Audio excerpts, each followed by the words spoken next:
Deus abençoe a sua vida. Pega a sua Bíblia, por favor, Atos dos Apóstolos, capítulo de número 7. Abra aí, por favor. Minha gratidão, pastor Michel, pastor dessa igreja, irmã Camila, Deus abençoe. Irmã Regina, por esse convite, por estar aqui. O pastor Cássio, o pastor Márcio, Deus abençoe os senhores, as suas famílias, os obreiros dessa casa. Sentam-se abraçados. Atos capítulo 7, versículo 23. Atos 7, 23. Abra aí, por favor. Atos capítulo 7, versículo 23.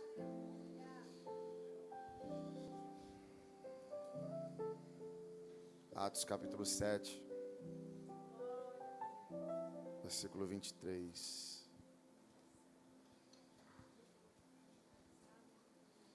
Amém? Vamos ler. Diz assim: quando Moisés completou 40 anos, ele teve a ideia de visitar os seus irmãos, os filhos de Israel. Vendo um homem ser maltratado, saiu em defesa dele e vingou o oprimido, matando o egípcio. Ora, Moisés pensava que os seus irmãos entenderiam que Deus queria salvá-los por meio dele. Eles, porém, não entenderam. Eu vou repetir. E Moisés pensava que os seus irmãos entenderiam que Deus queria salvá-los por meio deles. Eles, porém, não entenderam. Você sabe que Moisés, ele não nasceu num momento muito favorável, né? Na verdade, Moisés, ele nasce escravo.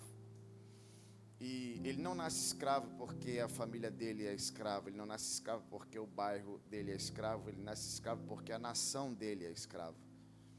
Então ele não nasce dentro de um problema pequeno. Ele nasce dentro de um problema grande, um problema macro.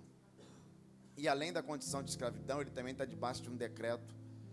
Você conhece a história, Faraó, ele liberou um decreto dizendo que todo menino, toda criança do sexo masculino que nascesse, ele tinha que ser morto, ele tinha que ser assassinado. Então, você vai perceber que Moisés, ele nasce dentro de um problema de nação e debaixo de um decreto de morte. Então, ele não nasce num momento muito favorável. Porém, vendo tudo que Deus fez nele e através dele, eu percebi, irmã Regina, que Deus tem uma característica interessante. E qual é? Deus tem a característica de tirar a solução do problema de dentro do problema. Você sabe que a maioria das vacinas imunizantes que nós tomamos, elas são produzidas a partir do próprio vírus que nos ataca, né? Mais famosa dela, o soro antiofídico, aquele que é produzido do veneno da cobra. Porque você sabe que o antídoto para o veneno da cobra é o próprio veneno. Só que ele não sabe é a cobra, né? Ela ataca, só que ela não sabe que o que ela faz também é antídoto para os seus próprios ataques. Porque Deus parece que gosta de tirar antídoto do veneno. Pastor, mostra isso na Bíblia. Foi do meio da idolatria que Deus levantou Abraão para proclamar que Deus é um só. Foi de trás das ovelhas malhadas que Deus trouxe Davi para apacentar todo o seu povo. Foi do meio da escravidão que Deus levantou Moisés para libertar escravo. Foi do meio de um povo de lábios impuros que Deus levantou Isaías para pregar uma palavra santa. Foi do meio da perseguição de Herodes que Jesus nasceu para libertar um mundo perseguido pelo diabo. Eu imagino lá no Éden, Satanás em forma de serpente, olhando para o Adão, comendo o fruto com Eva e pensando: eu venci Deus, o homem caiu, eu consegui chegar no meu intento, enganar o homem e fazer Deus perder. Só que ele não sabia que o cordeiro tinha sido morto antes. Uau! Antes do veneno do pecado entrar, já havia sido liberado o antídoto do sangue. Eu quero começar liberando uma palavra para a tua vida. Deus já preparou um livramento para aquilo que... Será que tem alguém para reagir a isso aqui? Ei, Deus já tem uma solução para esse problema. Deus já preparou um livramento para a tua casa. Deus já preparou um livramento para a tua história. Deus já preparou uma saída para isso que você acha que é impossível. Onde estão aqueles que acreditam nisso? Eu não vim brincar de pregar, irmão. Eu tenho uma palavra profética para a sua vida. Eu sirvo a um Deus que está na frente daquilo que o diabo preparou, que está na frente daquilo que o homem pensa que pode impedir. Toda vez que Deus entra no negócio, todos os planos do diabo caem por terra. Você está no culto do sobrenatural? Então entre em guerra aí comigo, pelo amor de Deus. Será que tem alguém para entrar nessa peleja? Há um Deus que vê o que você não vê, opera onde você não pode operar. Deus está na frente. Deus já viu o que você não viu e preparou um grande livramento para a tua casa. Tem alguém para reagir? Pastor, qual é a prova disso? Você sobreviveu, chegou até aqui. O mundo espiritual se moveu para você não chegar, tentou fazer você parar, mas ele vai ter que se rasgar aqui hoje, porque Deus entrou na peleja e fez você sobreviver. Aleluia, aleluia. Parece, só parece que as coisas estão descontroladas, mas não estão. Pastor, quando que o problema do povo começou? Vamos lá, o problema deles começou quando eles começaram a crescer. Mais do que o Egito, dentro do Egito. Levantou um rei que não sabia quem era José, e aí é o problema de alguém não conhecer a história de alguém. E ele percebeu que o povo estava crescendo, e ele ficou preocupado, e a fala dele é muito interessante, você vai ver lá no livro do Êxodo. Ele diz assim: pastor Márcio, esse povo é maior do que nós. Se o nosso inimigo vier e eles resolverem se unir, estamos perdidos. Se tem uma coisa que preocupa muito os alicerces do inferno, é a unidade da igreja. E o que ele faz? Eu não quero deixar isso acontecer. Então ele começa a oprimir. Interessante, é ele ser o senhor da época e os seus escravos estarem ali, e ele achar que os seus escravos são mais perigosos do que eles, porque Faraó viu algo nos seus escravos que os próprios escravos não tinham visto nele mesmo. Talvez seja por isso que você passa algumas lutas e você não entende por quê. Ele já viu em você o potencial que você tem. Quem não viu ainda? Você mesmo, que não descobriu que você pode mudar circunstâncias com palavras proféticas, com o chamado que você carrega, com as armas espirituais. Então ele diz, eles não podem se descobrir. E o que ele faz? Começa a oprimir o povo. Ele começa a amassar o povo. A palavra oprimir vem da mesma raiz da palavra esmagar. Ele começa a esmagar o povo, para que o povo não se descubra. É uma estratégia dele. E eu não sei se você já, da próxima vez que você for tomar um caldo de cana, não toma não? Você parar na feira, né? Quem vai na feira e não come pastel, né? Não foi ainda, né? Você para lá, você dá uma olhada para o lado, vai ter um instrumento lá que faz um barulho terrível. O nome daquilo ali é moenda. Ela só tem uma função, irmão. Ela foi criada para isso. Para quê? Para esmagar. É exatamente isso que ela faz. Você vai para lá, você vai lembrar de mim. Vai querer pagar um bolinho de aipim com carne seca. Aí você vai olhar assim para o lado, você vai ver, ela só tem uma função, ela esmaga.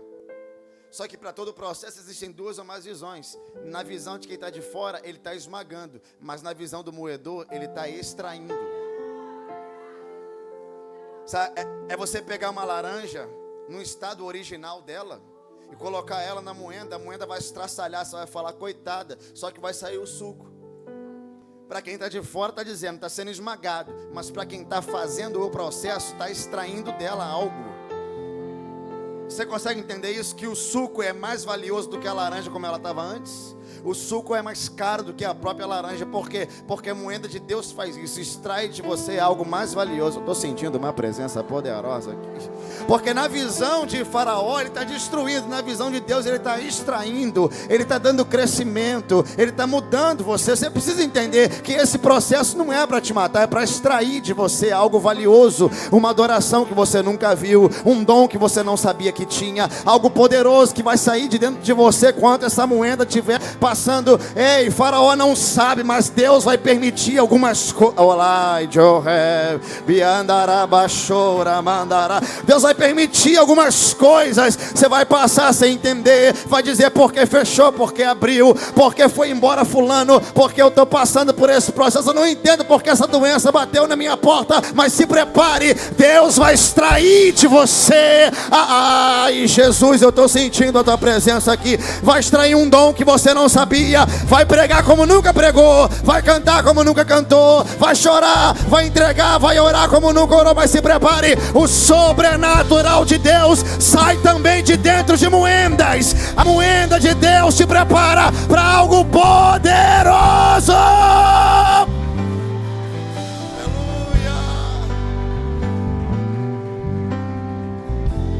Pastor, o que faz uma moenda não matar e transformar?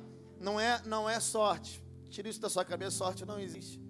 Pastor, o que faz uma moeda não matar e transformar? É a incapacidade da moeda? Não, ela é letal, ela é perigosa sim. O que faz uma moeda não matar e transformar é a nossa habilidade. Não é a nossa habilidade, que a gente nem tem tanta habilidade assim. O que fez todas as moedas da sua vida passarem por você e não te destruiu, não foi a tua habilidade, foi a tua promessa.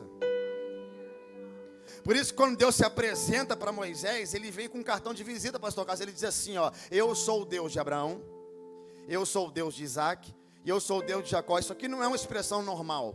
Isso aqui não é uma apresentação qualquer. Ele está dizendo: eu sou o Deus de um homem que andou peregrino na terra.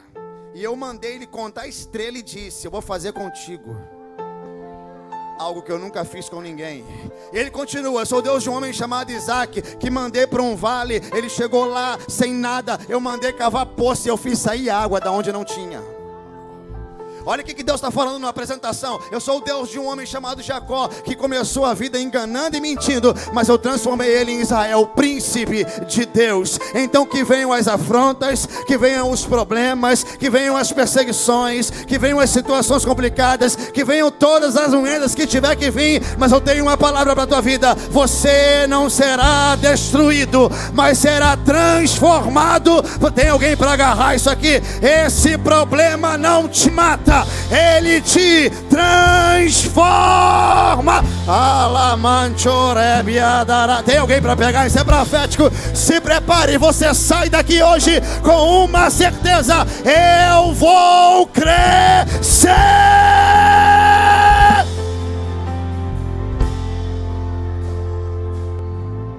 Aleluia. Aleluia. Talvez você esteja se perguntando: pastor, por que Deus permitiu então que o povo sofresse tanto para depois entrar na terra? Você precisa entender. Olhe para cá. O povo não entendia que Deus permite o desconforto no Egito para você querer alcançar Canaã. É porque o povo não entende que o processo de dor te empurra para a tua promessa. Sabe esse desconforto que você está vivendo hoje? Ele vai expulsar você da tua realidade, vai te inserir na realidade de Deus. Tem uma frase que eu gostei, eu li esses dias: onde está a tua aflição, ali estará a tua promoção. Pastor, eu não entendo porque que eu estou sendo perseguido. É porque já viram aonde você vai chegar. Não entendo porque eu não consigo me relacionar com ninguém. Deus quer te dar um casamento de verdade. Não entendo porque eu fui mandado embora, pastor. Deus quer te dar um emprego melhor. Não entendo porque o meu líder, ele me pressiona. Ele já viu onde você vai chegar e está querendo te empurrar até lá. Você precisa entender que Deus permite coisas aqui para você querer alcançar outras coisas, porque existe máximas. O povo diz: não, Zé, porque está bom assim mesmo. Pelo menos eu ganho em dia. Pelo menos eu estou melhor do que fulano. Pelo menos eu estou vivendo algo aqui que eu não esperava. Ei, entenda, nós não servimos a um Deus de pelo menos. Não servimos a um Deus de metade. Não servimos a um Deus de um terço. O nosso Deus é Deus de plenitude. Nosso Deus é Deus de grandeza. Nosso Deus é Deus de coisa grande. É por isso que Ele permite que o povo sofra, porque se não sofre, não clama. Se não clama, Deus não ouve. Se não ouve, Ele não desce. Se não desce, Ele não livra. E se não livra, Ele não entra na terra. É por isso que Deus permite que uma igreja se reúna 5 horas da tarde para clamar e o céu responder. Tem alguém para levantar a mão aqui? Eu acredito em respostas de Deus ainda hoje. Se prepare. Você não não entrou num ambiente qualquer. Você está num ambiente profético, sobrenatural e de milagre. Será que tem alguém para rasgar o céu aqui com uma palavra profética? Eu acredito. Tem resposta de Deus para você aqui nesse lugar. Eu creio. Eu creio num tempo novo. Eu creio na virada de chave. Eu creio numa surpresa de Deus para a sua vida hoje aqui. Eu acredito nisso. Pastor, eu não acredito não. O senhor está falando aí, mas escuto isso toda semana. Estou vivendo isso há séculos, há meses, há anos. Eu não consigo acreditar nisso. Ah, é? E você acha que Moisés acreditava? Deixa eu te falar algo aqui, olhe para cá. A vida de Moisés é uma vida toda de contraste, igual a de algumas pessoas aqui. Como assim, pastor? O cara nasce num barraco, mora num palácio. Filho de escrava, criado por princesa. A história diz que foi chefe de exército. A Bíblia diz que foi pastor de ovelha. Chefe de exército, o homem mais manso da terra. Não sabia falar. Quando falou, Deus ouviu. Viveu no luxo do Egito, passou 40 anos no deserto.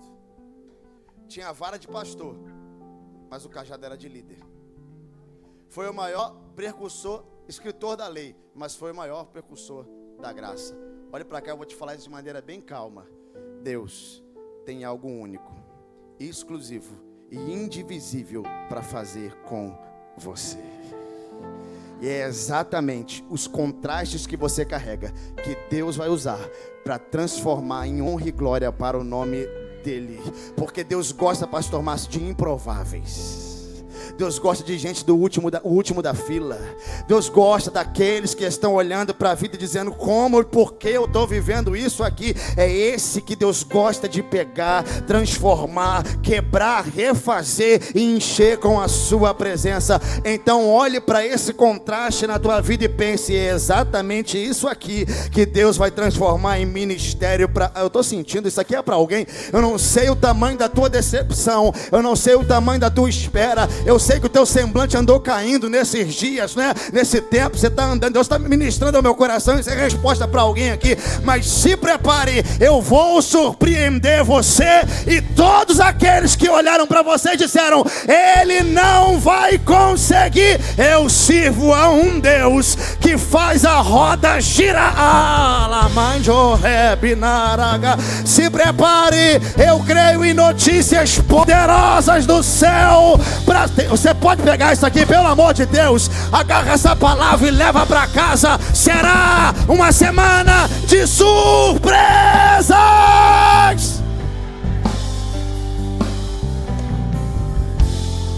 Aleluia.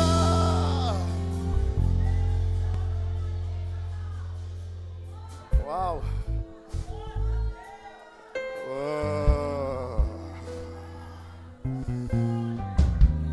Eu gosto do que Deus fala para ele. Chega para cá, Moisés, ouvi o clamor. 400 anos. Ouvi o clamor. Conheço o sofrimento. E tô descendo aí para resolver. Uau. É óbvio que todo o processo de Moisés ele não passou sozinho. Você sabe que ele é uma criança, ele não podia se autodefender do faraó. Aí Deus levanta duas mulheres, duas parteiras lá. Isso aqui é extraordinário. A Bíblia diz que as mulheres temeram a Deus. Isso aqui é forte demais. Elas tinham um decreto, mas temeram ao dono de todas as coisas. Sabe, pastor Davi? Elas temeram. E por isso o nome delas está aqui. O nome de Faraó não está. Você não sabe quem é. É Ramsés I, é 2, mas o nome delas está. Você consegue visualizar isso? Isso é poderoso, irmão. Olhe para cá. O nome das mulheres está escrito na história. O nome de Moisés também. Porque Faraó é título, mas Moisés é nome. Faraó foram muitos, Moisés só conheço um. Moisés seria o que Faraó foi, mas Faraó nunca será o que Moisés é. Porque quem teme tem lugar. Eu estou sentindo Deus aqui. E sabe o que a Bíblia diz? A Bíblia diz mais: porque elas temeram a Deus, Deus lhe fez casas. Eu li isso aqui e falei, ela ganhou uma casa porque temeu. Deus falou, Miguel, abre a tua mente, vai buscar isso direito. Eu fui abrir outras Bíblias, eu fui vendo. E porque elas temeram, Deus lhe deu família. E porque elas temeram, Deus lhe deu geração. E porque elas temeram, Deus lhe deu legado. E escute isso aqui, olhe para cá, eu preciso aprofundar mais isso aqui para você. Elas temeram enquanto estavam fazendo partos. Pastor, me explica melhor. É porque parto não é feito em público, parto é feito escondido, sabe, pastor? Não, você não vê parto por aí. Parto é feito no lugar onde as pessoas não estão vendo. Ou seja, essas mulheres não temeram a Deus em público, elas temeram no quarto. Elas não temeram no culto, elas não foram aplaudidas porque temeram, elas não receberam elogios porque temeram, elas não ganharam seguidores porque temeram. Ninguém viu elas temendo, elas temeram escondido, aonde ninguém estava vendo. Poderia ter matado, poderia ter feito, poderia ter pecado, mas optou em temer a Deus e não temer a Faraó. Deus olhou lá de cima, registrou e falou: ninguém viu, mas eu vi. Será que tem alguém entendendo isso aqui? A sua dor, a sua renúncia, os teus projetos, o homem pode não ter visto, mas o Senhor dos exércitos, Ele viu.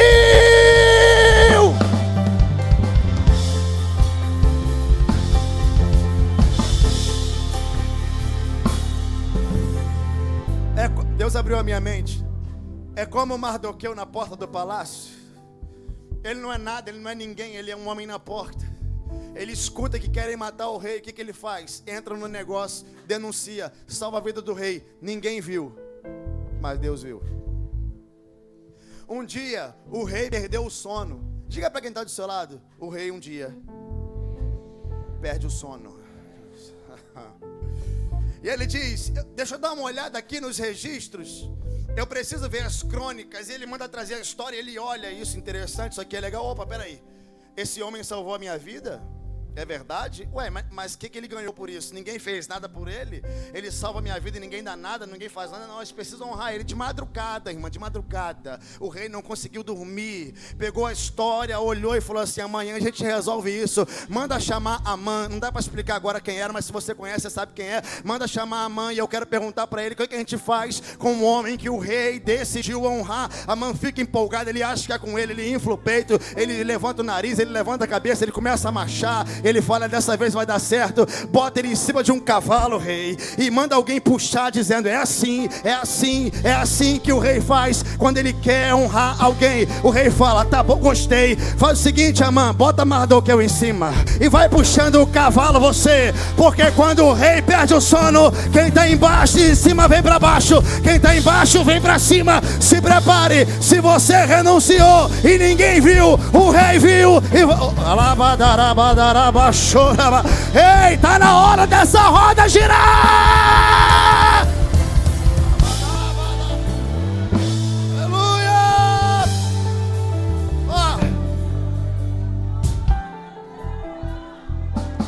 Eu sinto a tua presença. A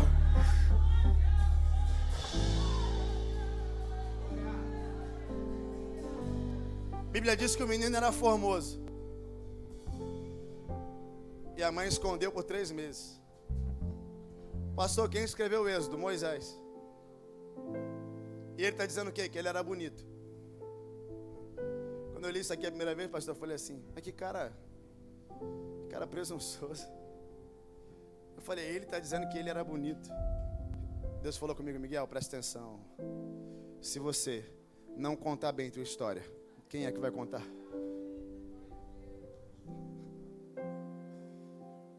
Ele está escrevendo. A caneta está na mão dele. E ele disse: era formoso. Ficou 3 meses escondido. Pastor, por que não escondeu mais? É porque cresceu. Escravo, sem perspectiva, sem planos. numa condição terrível, mas crescendo. Eu vou voltar, eu preciso falar isso aqui para alguém. Quando o céu tem algo para fazer com alguém aqui na terra, ele pode estar desaparecido, mas vai crescer. Porque não existe decreto do diabo que possa impedir propósito de Deus. Escondido, mas crescendo. Não lidera nada, está crescendo. Nunca pregou aqui em cima, mas está crescendo. Estava escondido, mas está crescendo. Eu gosto do que diz Lucas 1,80. E João Batista, ainda menino, crescia e se robustecia. Onde, pastor? Lá no deserto. Até o dia em que ele seria revelado para Israel. Porque o Deus que esconde é o Deus que revela. O Deus que fecha é o Deus que abre. O Deus que humilha é o Deus que exalta. O Deus que apaga o teu nome é o Deus que coloca o teu nome na primeira página. Meu Deus, eu estou sentindo a presença dele. Ei, fique tranquilo. Quem cuida, quem resolve, quem faz é o teu Senhor. Esqueça o homem, ele não pode te ajudar. Esqueça as estratégias, ela não pode resolver. Esqueça as conexões, esqueça o dinheiro, mas se apegue a ele, ao dono de todas as coisas.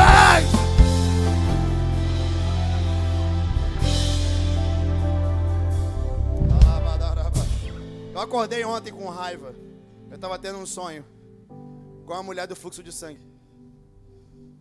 De repente o celular da minha esposa tocou no despertador dela. Eu acordei no meio do sonho. Olhei para a cara dela, aí tentei dormir para voltar. Porque eu sonho com a mensagem às vezes. E ela vem inteira. Eu falei, Thaís, o teu celular acabou de cortar uma ligação do céu comigo. Pelo amor de Deus. O que eu faço agora para receber essa mensagem? Irmão, quando eu levantei da cama, eu ouvi. Ela gastou tudo que tinha. Gastou dinheiro com médicos. Gastou a sua força. Gastou os seus anos. Perdeu famílias e amigos. Mas teve uma coisa que ela não perdeu. Eu falei, o que, Senhor? E ele disse, a fé. Se você perdeu tudo, mas não perdeu a fé, você não perdeu nada. Se você perder a fé com tudo, você não tem nada. Mas se você perder tudo com fé, você ainda tem tudo. Alguém no meio desse povo aqui ainda cria. Escravo, mas crendo. A provisão chegou, era Moisés, o menino. O que a mãe dele faz? Vê que está crescendo, bota no rio. Escute isso aqui, irmão. Ela bota ele no rio Nilo. A filha de Faraó, ela vai lá buscar, ela vai lá tomar banho, né? Ela se banhava de manhã no rio, você conhece a história. E ela vê o cesto e ela manda trazer, e ela pega o cesto e olha. E a expressão que ela fala é essa: eis aqui um menino dos hebreus. Irmão, se é menino dos hebreus, por que ela não mata? Já que ela é filha de Faraó, o dono do decreto. Vamos seguir aqui o decreto. Meu pai decretou, tem quem leva para lá, afoga, faz alguma coisa. Não, ela pega, ao invés de matar, ela cria. Pastor, por que ela cria? É porque veio do Nilo. Você tem que entender que o Nilo para o egípcio é um Deus que alimentava a terra inteira. O Deus maior era o Nilo. Então quando o menino sai de dentro do Nilo, ela entende, ele não é problema, ele é presente. Eu não posso matar algo que está vindo daquilo que abençoa a gente. Então ela pega e começa a criar. Só que ela não entendia. O quê? Porque ela é ser humano. Ela não entendia o que é um propósito. Porque como Deus tem propósito na vida de alguém, até quem era contra ajuda. O Nilo tem que se dobrar diante do dono. Você está preocupado com o quê? Eu gostei do que aquela irmã falou. Você está preocupado com o quê? Porque o Deus é grande, porque fizeram macumba, porque fizeram feitiço. Entenda, não tem Nilo que possa parar aquilo que o céu começou. Ela começa a criar o garoto. Pastor, eu nunca colocaria o meu filho no rio.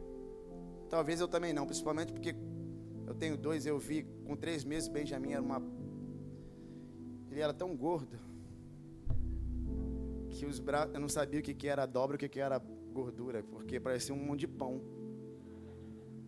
E ele ria para todo mundo. Eu nunca colocaria uma coisinha daquela gorda, careca, e parecia um bonequinho da Michelin. Eu não teria essa coragem.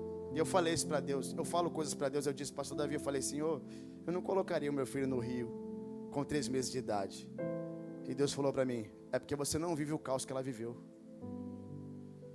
E eu falei, não entendi, Senhor, pode me explicar? Ele disse, quando o tempo é de trevas, a sua fé precisa ser maior do que as trevas do tempo. E Deus me falou um negócio no meu coração, vou falar para vocês, eu sei que vocês são maduros. Deus disse, seja agressivo. Eu falei, agressivo como? Agressivo com esse problema. Seja mais agressivo do que ele. Pastor, é para ser violento? Não, por favor, entenda, isso aqui é espiritual. Ataque o mundo espiritual com a agressividade da busca. Sabe, é como se todos os meninos estivessem morrendo. Ela diz, o meu não morre, eu boto no rio. Alguém fala, mas vai afogar. Ela fala, vai nada, Deus cuida. O tempo, a tua ousadia precisa ser maior do que o caos que te rodeia. Pastor, é porque lá em casa é assim, começou ruim, vai terminar ruim. Declare, não, a partir de hoje aquele problema muda. Mas todo mundo lá em casa é viciado. Não vai beber mais ninguém, não entra drogas mais ali. Pastor, tem anos que todo mundo é estéril lá em casa. Diga, vai abrir a madre. Pastor, lá em casa tá todo mundo se desviando, ninguém fica na igreja, eu tô sozinho. Então declare com agressividade no mundo espiritual, vai voltar um por um. Vai ser pastor, você vai ser obreiro, você vai ser presbítero, você vai tocar no ministério, pelo amor de Deus. Tem alguém para atacar o mundo espiritual, o sobrenatural. É guerra, é guerra, é guerra, é guerra, é guerra. Não, é hora de atacar. Diga, vou vencer, vou trazer, vou conseguir. Nada vai parar quem está guerreando. Aleluia, aleluia. Use as suas armas. Eu tomo posse do capacete da salvação, porque ninguém pode guerrear se não for salvo. Eu tomo posse da couraça da justiça para resistir os dados inflamados do maligno. Vai bater em você, não vai te atingir. Eu calço o evangelho, eu piso aonde o lugar é abençoado. Eu tomo posse da arma, da espada. É com ela que eu guerreio. E eu oro e como, pastor? Eu oro com eloquência? Não. Eu oro com oratória? Não. Eu oro no espírito dele. Ai, tem alguém para falar em línguas aqui hoje? É assim que a gente ora, é assim que a gente luta nossas guerras. Não é pagando, não, é orando. Não é batendo na mesma moeda, é orando. É dando a face para bater e falando com o Deus de toda a terra.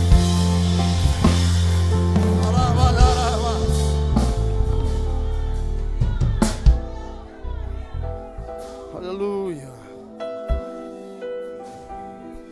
Aleluia. Estou terminando. O texto diz, nós lemos aqui, quando ele completou 40 anos, ele era inteligente, ele era príncipe. Ele entendeu que ele tinha um propósito. Ele entendeu. E o que ele fez? Quando ele viu um egípcio maltratando um hebreu, ele falou assim, é agora que eu vou resolver isso. E ele partiu para cima. Esse texto é terrível demais.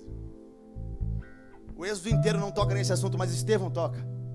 E ele diz, e Moisés pensava que os seus irmãos entenderiam que ele iria salvá-los por meio dele. Porém, eles não entenderam. Deixa eu te falar algo aqui.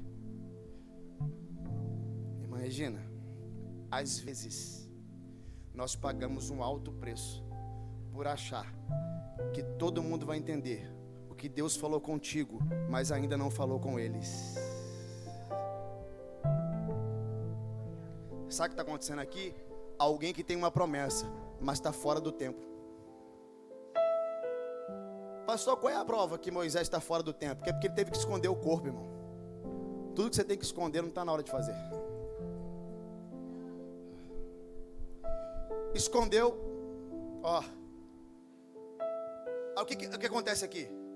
É um homem que tem. Só está atropelando. Já viu aqueles caras que aparecem e você fala, uau! Mas do mesmo jeito que aparece, ele some? Isso aqui não dá pra falar em cu da vitória, nem. Mas no sobrenatural dá. Ele vai, mas ele, mesma força que ele vai, ele volta. Por quê? Ele está fora. Você quer ver a cena mais inusitada do que essa? Um príncipe, vestido de príncipe, com o conhecimento de príncipe, em guerra, astrologia, ciência, medicina, correndo, fugitivo no deserto. Que cena é essa? É a cena de alguém que atropelou o tempo. Consegue visualizar? Minha mente é fértil. Eu consigo ver a roupa, eu botei na internet, roupa de príncipe do Egito na época de Moisés. Só para ver o cara lá, correndo, deixou para trás fortuna, dinheiro, correu. Não precisava ser assim, mas porque matou antes da hora. Aonde ele para? Do lado de um poço. Se você olhar a vida de todo mundo que está ruim, alguém vai falar assim, cara, sabe onde eu cheguei? Aonde? Fundo do poço. Só que poço na Bíblia nunca foi lugar de terminar. Porque quando Agar fugiu de Sara com um neném na barriga, ela parou do lado de um poço. Quando Isaac foi expulso para Gerar, no vale ele cavou poço. Quando Moisés fugiu de Faraó, parou no poço. E até a mulher samaritana, fugindo dos seus pecados, encontrou Jesus do lado do poço. Eu preciso dizer isso aqui para alguém: você não está no fundo. Porque poço para Deus é lugar de recomeço. Você vai refletir no meio desse poço e vai voltar. Oh, estou sentindo Deus aqui nessa palavra. Tem alguém me assistindo pela internet? Isso aí não é o final, você está enganado. Você vai voltar a viver aquilo que Deus tem para a sua vida. Ele está lá parado, olha que coisa maravilhosa. Ele está lá parado, olhando.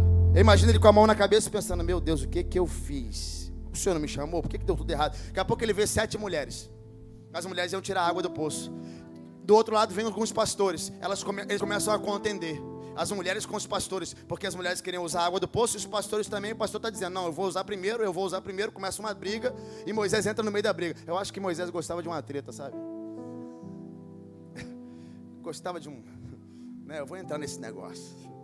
Ele olha as mulheres discutindo. E ele fala, peraí. Ele entra no meio. Príncipe, bem vestido, chefe de exército.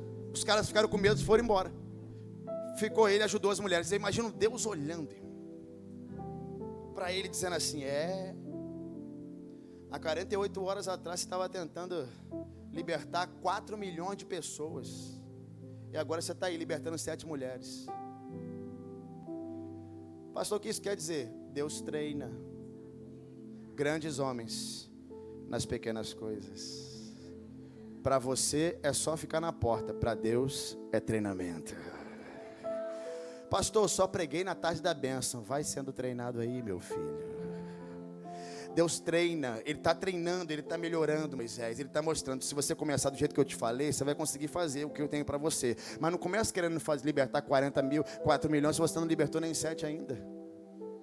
Aí elas chegam em casa, sabe o que elas dizem? Chegamos cedo, pai. E o pai fala, mas por quê? E ele disse, porque um egípcio nos ajudou. E aqui está o cerne de tudo. Por quê? Porque Moisés não era egípcio. Era hebreu, mas tinha cara de egípcio, roupa de egípcio, jeito de egípcio, sotaque de egípcio, fala, trejeitos de egípcio. Deus não vai usar alguém para um propósito dele se ele está parecendo com outra coisa e não aquilo que Deus idealizou. Entendeu? Porque Ele vai te amassar. Ele quer que você se pareça. Entendeu? Porque você vai passar, porque você não pode ser igual. Sabe porque a Bíblia diz que quando Jesus foi para o propósito, o semblante dele mudou. A Bíblia diz que quando Pedro estava fugindo, negando Jesus, alguém falou, ei, você parece com ele, você é um dele. A Bíblia diz que quando Estevão estava sendo apedrejado, o rosto dele era rosto de anjo, porque teu rosto reflete para onde você vai. Quando Moisés desceu do monte, ele desceu com o rosto brilhando. Deus te trouxe aqui para você entender, eu vou amassar você, para você parecer com aquilo que eu te chamei para você ser. Moisés estava lá 40 anos depois. Eu gosto do que Moody disse. D.L. Moody, ele diz que Moisés ficou 40 anos no Egito aprendendo a ser alguém, 40 anos no deserto, aprendendo a ser ninguém. E 40 anos depois, aprendendo que Deus pode fazer com alguém que sabe que não é ninguém. Agora ele sabe que ele não é ninguém. É a última coisa que eu vou dizer. Ele está onde, pastor? Atrás do deserto. Irmão, se está no deserto é ruim, tu imagina atrás. Atrás do deserto, pastoreando ovelhas que não são dele. Que decadência, né? De príncipe para pastor agregado. Atrás do deserto, 80 anos de idade. A sarça queima e diz o quê? Chegou a tua hora. Agora você está pronto. Para o mundo, perdeu tudo. Para Deus, acabou de começar. Não existe idade para propósito. Não existe geografia para propósito. Não existe deserto para propósito. Quando Deus quer fazer, Ele surpreende o homem e diz: agora está do jeito que eu queria. Quebrado, humilde, mas está com cara de hebreu. Está com cara de crente. Agora você é hora diferente. Agora você é oferta diferente. Agora você não está mais com o nariz em pé, está com o nariz para baixo. Chegou a hora de eu colocar você aonde eu quero te colocar. Sabe o que é lindo? É que Deus não muda o nome dele. Isso é terrível, pastor Davi, terrível. Deus não mudou o nome do cara. O nome dele continuou sendo Moisés. Pastor, me explica um pouquinho, eu te explico. Moisés significa tirado da água. Porque quando a filha de Faraó tirou ele da água, o que ele disse? O que ela disse? Tirado, tirei da água. O nome dele vai ser Moisés. O que Deus tinha que ter feito quando a sarça queimou? Vou mudar teu nome. Tu não vai ficar com o nome que a filha do inimigo te deu, não. Eu vou mudar. Teu nome agora vai ser fulano de tal. E Deus mudava o nome de um monte de gente. Mas não mudou. Deixou Moisés. Quem deu? A filha do inimigo. Significa o quê? Tirar da água. Que água, pastor? A água do rio Nilo. Que rio, pastor? O mesmo rio que tinha um decreto. Que decreto, pastor? Que os meninos tinham que nascer e morrer naquele rio. Então imagina Deus dizendo: não, o nome não vou mudar não. Para todo mundo saber que aonde ele disse que era para morrer, eu faço. Você pode levantar do teu lugar e erguer a tua mão? O inimigo lançou uma palavra contra a tua casa, mas hoje, nesse culto do sobrenatural, eu declaro falido aquilo que ele disse. Era para acabar, mas vai recomeçar. Era para morrer, mas vai viver. Era para ter ministério falido, mas vai dar fruta. Ei, Moisés, erga as suas mãos. Erga as suas mãos. Ei, é o primeiro culto do sobrenatural de abril. E eu tenho uma palavra profética. Os planos do inimigo sobre a tua casa estão frustrados. Em nome de Jesus. Em nome de Jesus. Em nome de Jesus. Você vai viver todos os propósitos de Deus na sua vida. Feche seus olhos. Coloque sua mão no seu coração. Feche seus olhos. Coloque sua mão no seu coração.